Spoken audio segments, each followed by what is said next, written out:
नमस्कार, स्वागत है आपका न्यूज 69 में। मैं हूं आपके साथ अंकिता और बढ़ते हैं इस वक्त की बड़ी खबर की ओर।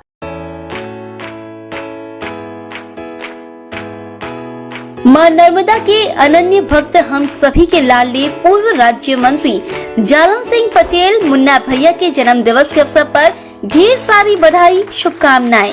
आप यशस्वी और दीर्घायु हो, भगवान से यही प्रार्थना है।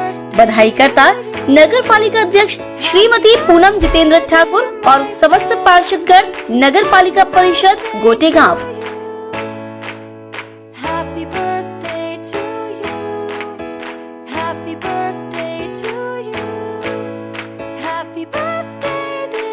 वक्फ संपत्ति हमारी इस्लामी विरासत और मजहबी धरोहर है। ये सिर्फ हमारी ईमान का निशान नहीं बल्कि हमारी कौम की समाजी, तालीमी और मजहबी जरूरतों को पूरा करने का एक अहम जरिया भी है।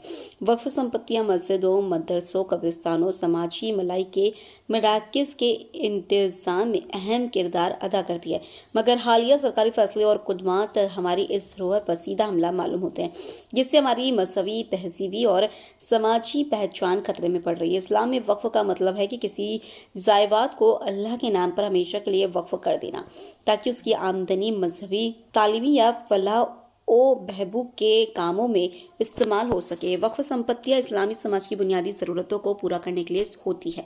इनकी हिफाजत हमारा मजहबी फ़र्ज है।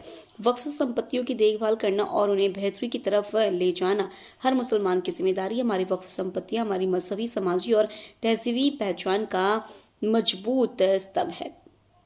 हुकूमत की इस तरह की मुदाखलत से न सिर्फ हमारी जायदादों पर खतरा है बल्कि हमारी ईमान और मजहबी आज़ादी पर भी खतरे में है। हमें इस साजिश का डटकर मुकाबला करना होगा। अपनी मिरास की हिफाजत के लिए हमें इत्तेहाद कायम करना होगा, कौम को जागरूक करना होगा और अमली एहतियाजात में हिस्सा लेना होगा। वक्फ अमेंडमेंट बिल लागू होने के बाद उसका पहला शिकार जबलपुर में मोमिन ईदगाह को बनाए जाने की साजिश। मोमिन ईदगाह 1928 में हमारे बुजुर्गों ने जबलपुर के हर मुसलमान के लिए एक अजीम निशानी के तौर पर बनाई थी। तब से लेकर आज तक मोमिन ईदगाह कमेटी का चुनाव हमेशा समाज के जिम्मेदार और काबिल तरीन लोगों के जरिए हुआ है, जिसमें दीनी, समाजी और तालिबी सलाहियत रखने वाले अफराद शामिल होते थे। ये हमेशा एक साफ और पारदर्शी इंतखाबी अमल के जरिए ही मुमकिन हो पाता था, जिसमें समाज के प्रमुख और जिम्मेदार अफराद की रजामंदी शामिल होती है। मगर 28 दिसंबर को मध्य प्रदेश वक्फ बोर्ड ने मोमिन ईदगाह जबलपुर की नई वक्फ कमेटी का गठन कर इसे जबरदस्ती आप पर थोप दिया। ये तश्कील न सिर्फ वक्फ बायलॉज की नजरअंदाजी का नतीजा है बल्कि इसमें सियासी मुदालत और हुकूमती दबाव का भी साफ असर दिखता है। आज बड़े दुख के साथ ये कहना पड़ रहा है, जिस तरीके से पूरे हिंदुस्तान के अंदर ये अमेंडमेंट बिल जो वक्फ बोर्ड का लाया गया है, सीधे सीधे केंद्र सरकार की गुंडागर्दी थोपी जा रही है और इसे हमारा मुस्लिम समाज कतई बर्दाश्त नहीं करेगा। और उसका जो शिकार हुआ है वो मोमिन ईदगाह है। मोमिन ईदगाह में नाकाबिल लोगों को जो लाद दिया गया है, उसको ना हमारा समाज, ना मुस्लिम समाज, ना कोई आलिम, ना कोई भी शख्स है ऐसा है उसको कबूल नहीं करेगा। और हम लोग पूरी तरीके से जो हज़ारों की तादाद में जो पब्लिक आप देख रहे हैं, रोडों पे जन सैलाब निकल रहा है और अभी और तेज़ी पे आएगा। ये घर घर हम अपने मुस्लिम समाज को बता रहे हैं कि केंद्र सरकार की एक घटिया हरकत जो है हमारे देश को बर्बाद करने की तरफ ले जा रहा है। हमारी ज़मीनें जो है हमारे बाप दादा की खरीदी हुई जगह पर बनी हुई मस्जिदें, मदारिस हैं, उसको ये मिसमार करके और बर्बाद करने पर तुले हुए हैं। देश के अंदर नई आज़ादी का बिगुल बजने वाला है। अगर हम उनसे लड़े थे गोरों से, तो अब लड़ना पड़ेगा हमको चोरों से। यही हमारा आह्वान है और हम अपने पूरी कम्युनिटी को यही बताना चाहते हैं कि आप लोग निकलिए, घरों से निकलिए। अभी तो ये वक्फ बोर्ड की संपत्ति है, अभी तो आपके घरों में भी डाका डालने के लिए तैयार बैठे हैं। इनसे निपटने के लिए आपको रोड पे आना पड़ेगा और अब डरने की कोई ज़रूरत नहीं है। एक जान है अल्लाह ले, इससे कोई डरने की ज़रूरत नहीं है और बिल्कुल रोड पर निकलिए और कामयाबी के साथ अपने हक की लड़ाई लड़िए। आज हमारे सारी कौम के लोग यहाँ पर आते जा रहे हैं, एक के बाद भीड़ आ रही जा रही। इसी कड़ी को आगे बढ़ाते हुए मैं एक अदना सा छोटा सा पार्षद वकील अंसारी आपसे निवेदन करते हैं कि इस अच्छे कार्य में हमारा सब कौम के लोग साथ दें और हमारे कंधे से कंधा मिला के काम करें। जय हिंद, जय भारत।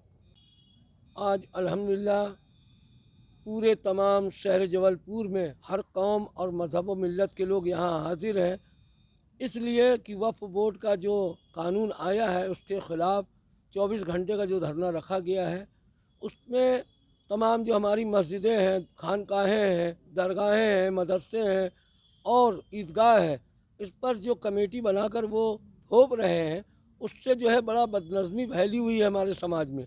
मसला ये है कि जो कारकुन हैं, जो काम करने वाले हैं, उनको बनाया जाए कि जो मस्जिद को समझें, मस्जिद में नमाज़ पढ़ें और ईदगाह में नमाज़ पढ़ें। जो लोग उनसे कोई ताल्लुक़ ही नहीं है वो लोग कमेटी बनाकर आ रहे हैं, इससे जो है पूरी समाज जो है ख़िलाफ़ है और उसके वजह से आज यहाँ धरना रखा गया है और ये महीनों से काम चल रहा है। हम लोग शासन प्रशासन का भी बहुत बहुत ये शुक्रिया अदा करेंगे कि हम लोगों को सहयोग बहुत दे रहे हैं वो, और उनकी ताउन से हम लोगों ने हर तरीके से ये पैगाम पहुंचा दिया है कलेक्टर को भी और जो SDM है सभी लोगों को। और हम ये चाहते हैं आप लोगों के माध्यम से, मीडिया से, कि जो कमेटी है हमारी वो रही आए, जो हमारी समाज चुन कर देगी, वो कमेटी यहाँ पर बरकरार रहे और वो काम करे। और अभी हमारे सातों के सरदार की निगहबानी में यहाँ पर ईद की नमाज़ सुबह 8 बजे इंशाअल्लाहुल अज़ीज़ ईद उल फित्र की नमाज़ होगी, वो उनकी निगहबानी में। और जो एक्शन कमेटी हमारी वो पूरा काम करेगी ईदगाह का, और पूरा काम करेगी। अभी चार्ज हम लोग किसी को नहीं देने देंगे इंशाअल्लाह। नाम बता दीजिए। सरदार अब्दुल हकीम बाबा। 2000 नया वक्फ अमेंडमेंट बिल जो भारत सरकार के द्वारा लाया गया है, उसके ख़िलाफ़ समूचे देश के अंदर मुस्लिम पर्सनल लॉ बोर्ड के ज़ेर एहतमाम विरोध प्रदर्शन किया जा रहा है।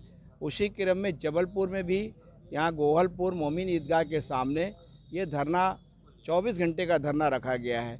चूँकि मध्य प्रदेश के अंदर सबसे पहला निशाना और शिकार मोमिन ईदगाह कमेटी को, मोमिन ईदगाह ट्रस्ट को किया जा रहा है, इसलिए उसके विरोध में यहाँ पर धरना है। हमारा इसमें कहना ये है कि जब हमारे पुरखों ने इस संपत्ति को ख़रीदा था और उसके मुताबिक समाज के द्वारा यहाँ कमेटी बनाई जाती है, तो फिर सरकार के तरफ से अलग से थोपने की जो कवायद शुरू हो रही उसकी हम लोग मुखालफत कर रहे हैं। हम चाहते हैं एक साफ़ सुथरी अच्छी कमेटी बनकर आए जो समाज के इतने बड़े संस्था का संचालन करे। अभी जिन लोगों को ये मौका दिया गया है शासन की तरफ से, वो किसी एक छोटी स्कूल की कि ट्रस्ट बनने के लायक नहीं है, उन्हें समाज की सबसे बड़ी संपत्ति का ट्रस्टी बनाकर भेज दिया गया है। इसके कारण पूरे समाज के अंदर हैजान है और समाज इसके ख़िलाफ़ सड़कों पर है। 1 महीने से लगातार मीटिंगें चल रही, जलसे चल रहे हैं और आज धरने के रूप में यहाँ पर हैं।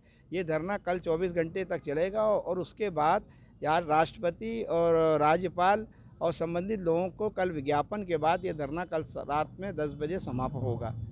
आपका याकूब अंसारी। इस खबर पर आपकी क्या है राय, हमें कमेंट सेक्शन में जरूर बताएं। तब तक के लिए धन्यवाद।